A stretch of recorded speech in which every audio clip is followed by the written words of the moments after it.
تو حضرات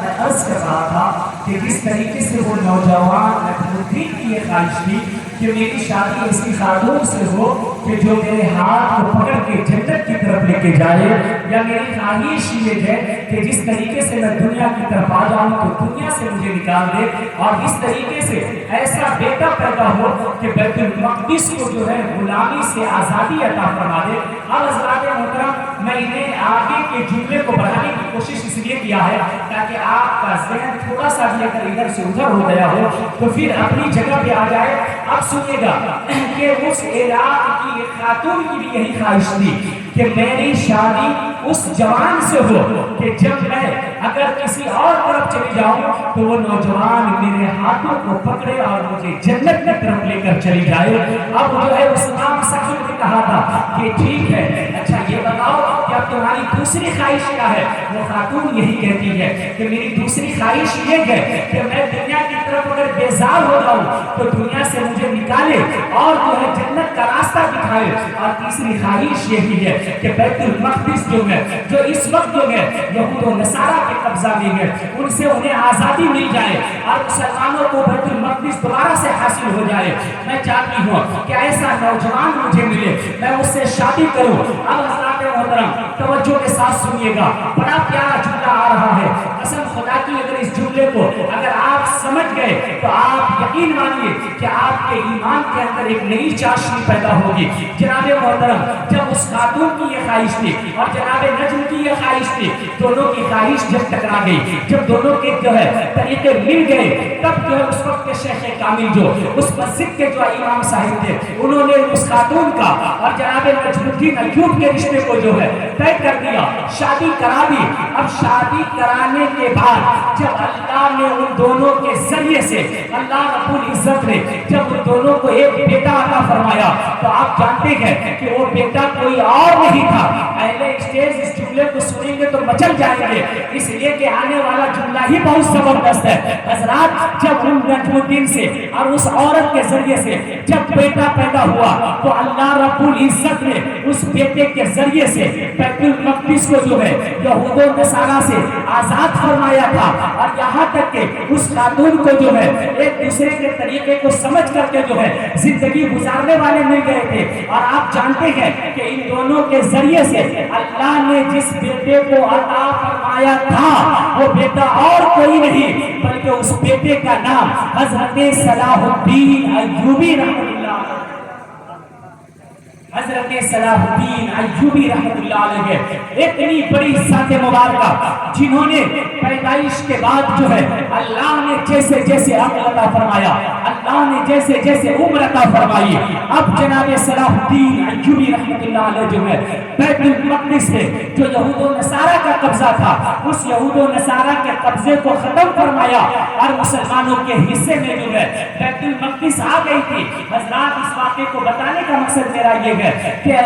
ایسے خاتون کو ہم تلاش کریں یا ایسے مرد کو تلاش کریں جو شریعت کا پابند ہو، جو اسلام و سنیت کا پابند ہو، اس لیے کہ اگر مرد بھی شریعت کا پابند ہوگا خاتون بھی شریعت کی پابند ہوگی، اور جب ان دونوں کا رشتہ ازدواجی زندگی گزرے گی اور اللہ اسے رشتے کے بعد جو ہے جب اولاد عطا فرمائے گا تو وہ اولاد اگرچہ صلاح الدین ایوبی ہو یا نہ ہو، لیکن میرا دل، میرا ایمان، میرا یقین، میرا وجدان کہتا ہے کہ انشاءاللہ یہ ضرور جو ہے صلاح الدین ایوبی ہو یا نہ ہو، لیکن انشاءاللہ وہ غلام صلاح الدین ایوبی ضرور ہو جائیں گے، غلام صلاح الدین ایوبی ضرور ہو جائیں گے۔ اس لیے رشتہ ہمیں ایسا تلاش کرنی چاہیے، اس طریقے کے اگر رشتے ہوں گے تو یقین مانیے کہ وہ زندگی بھی جو ہے جنت کی طرح زندگی گزرے گی اور جہنم سے جو ہے چھٹکارا نجات ملے گی، ہر طریقے سے جو آرام و سکون ملے گا۔ پر یہ درود پاک اللہم صلی علی سیدنا شفیعنا نبینا مولانا محمد بارک وسلم صلو علیہ صلاۃ و سلام علیک یا رسول اللہ، صلاۃ و سلام علیک یا حبیب اللہ صلی اللہ علیہ وسلم۔ آپریٹر صاحب شاید کہ لائن جانے سے پہلے جو مائک کی سیٹنگ تھی اس میں کچھ نہ کچھ گڑبڑی محسوس ہو رہی ہے، اگر ہو سکے تو آپ صحیح فرما لیں۔ درود شریف پڑھیں اللہم صلی علی سیدنا شفیعنا نبینا مولانا محمد بارک وسلم صلو علیہ الصلوۃ والسلام علیک یا رسول اللہ صلاۃ و سلام علیک یا حبیب اللہ صلی اللہ تعالی علیہ وآلہ وسلم۔ تو حضرات محترم میں عرض کر رہا تھا کہ آج جو ہے ہمیں اور آپ کو اگر رشتہ کرنا ہے تو پہلے اچھے طریقے سے چھان بین کرنی ہے، اور چھان بین کرنے کا مطلب یہ ہرگز نہیں ہے کہ ہم دولت کے اعتبار سے چھان بین کریں یا ثروت کے اعتبار سے چھان بین کریں یا ہم الگ کے اعتبار سے چھان بین کریں، بلکہ جب بھی اگر ہم لڑکا تلاش کریں گے تو حضرات ہمارا طریقہ یہ ہونی چاہیے کہ لڑکا کے اندر اسلام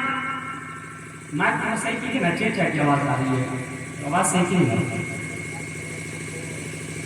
کہ لڑکا ہمیں ایسا ہونا چاہیے کہ لڑکے کے اندر شریعتی اسلام ہو، مذہبی اسلام ہو۔ اگر آپ اس ذہن میں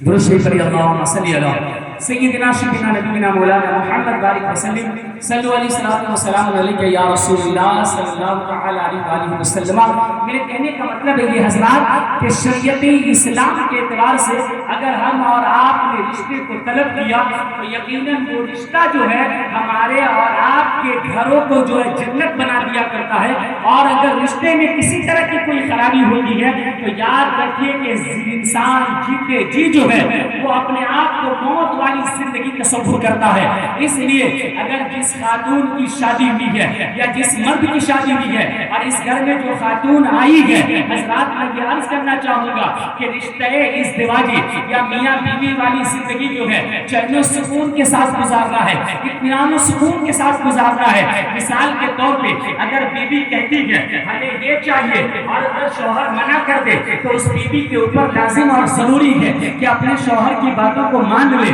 اسی طریقے سے اگر بیوی چاہتی ہو کہ نہیں ابھی میرا دل یہ نہیں چاہتا، میرا دل وہ نہیں چاہتا، تو اس شوہر کے لیے بھی یہ لازم اور ضروری ہے کہ اپنی بیوی کی باتوں کو بھی مان لے۔ اس لیے کہ حضرات قرآن کہتا ہے الرجال قوامون علی النساء، یہ مرد جو ہے عورتوں پہ حاکم بنائے گئے ہیں، لیکن آج جو ہے یہ مرد جو حاکم بنائے گئے ہیں اس کے معنی کو غلط معنی میں استعمال کیا جاتا ہے۔ مثال کے طور پہ آپ دیکھیے کہ اگر ایک خاتون شادی کر کے آئی ہے، اب وہ خاتون جو ہے اگر اس سے کوئی غلطی ہو رہی ہے، اگر اس سے کوئی دقت ہو رہی ہے، اب اس کا شوہر بھی اس سے ناراض ہو رہا ہے، اس کی ساس بھی اس سے ناراض ہو رہی ہے، اس کے سسر بھی اس سے ناراض ہو رہے ہیں، لیکن ذرا یہیں پہ سمجھ کے حضرات اپنے سماج کے اندر آئیے گا۔ اب اس طریقے سے وہ آپ کی بہو ہے، آپ اپنی بیٹی سوچ کے ذرا دیکھیے گا کہ اگر وہ کسی کی بیٹی آپ کے گھر میں آئی ہے، آپ اگر اس سے کوئی غلطی ہو رہی ہے، آپ اس کو ڈانٹ رہے ہیں، آپ اس کو گالیاں دے رہے ہیں، آپ اس کو غلط جملے کہہ رہے ہیں، لیکن جہاں آپ کی بیٹی ہے اگر آپ اپنی بیٹی کا تصور کریں گے تو یاد رکھیے کہ آپ اپنی بہو کو کبھی گالیاں نہیں دیں گے، آپ اپنی بہو کے اوپر کبھی ظلم نہیں کریں گے، آپ اپنی بہو کے اوپر کبھی جبر نہیں کریں گے۔ اس لیے کہ آپ دیکھیے ایک خاتون شادی کر کے آتی ہے اور بیٹا اور بہو جو ہے ایک ساتھ میں رہتے ہیں، ملتے ہیں، بات چیت کرتے ہیں، ہنسی مذاق کرتے ہیں۔ اب جو ہے ادھر سے نند کہتی ہے کہ دیکھو میرا بھائی بدل گیا ہے، ادھر سے جو ہے ماں کہتی ہے کہ لگتا ہے میرا بیٹا وہ جو ہے میرا اپنی بہو بیوی کے حق میں آ گیا ہے۔ لیکن حضرات ذرا غور کیجیے کہ ہر کوئی جو ہے اپنے بیٹا کی شادی اس لیے کراتا ہے تاکہ میرا بیٹا راضی رہے، میرا بیٹا خوش رہے، لیکن جب شادی کرنے کے بعد وہی بیٹا جب بہو کے ساتھ خوش رہتا ہے تو نہ جانے کس طریقے سے پریشانیاں آتی ہے۔ حضرات میں یہ عرض کر رہا ہوں کہ اگر بیٹا اور بہو اگر خوش رہے تو تکلیف ہوتی ہے، لیکن اپنی بیٹی آنے والا جملہ سنیے گا، لیکن اپنی بیٹی اگر داماد کے ساتھ میں اگر ہنس رہی ہے، اگر گھوم رہی ہے، اگر کہیں جا رہی ہے تو فوراً جو ہے اب اپنی ماں کہتی ہے کہ میرا داماد کتنا اچھا ہے کہ میری بیٹی کو گھمانے کے لیے لے جا رہا ہے، میری بیٹی کے ساتھ کتنے اچھے سے رہ رہا ہے۔ حضرات یہ سماج کے جو ہے دو رخ ہے، ایک رخ یہ ہے کہ اگر ارے مائک میں صحیح کر دو بھائی،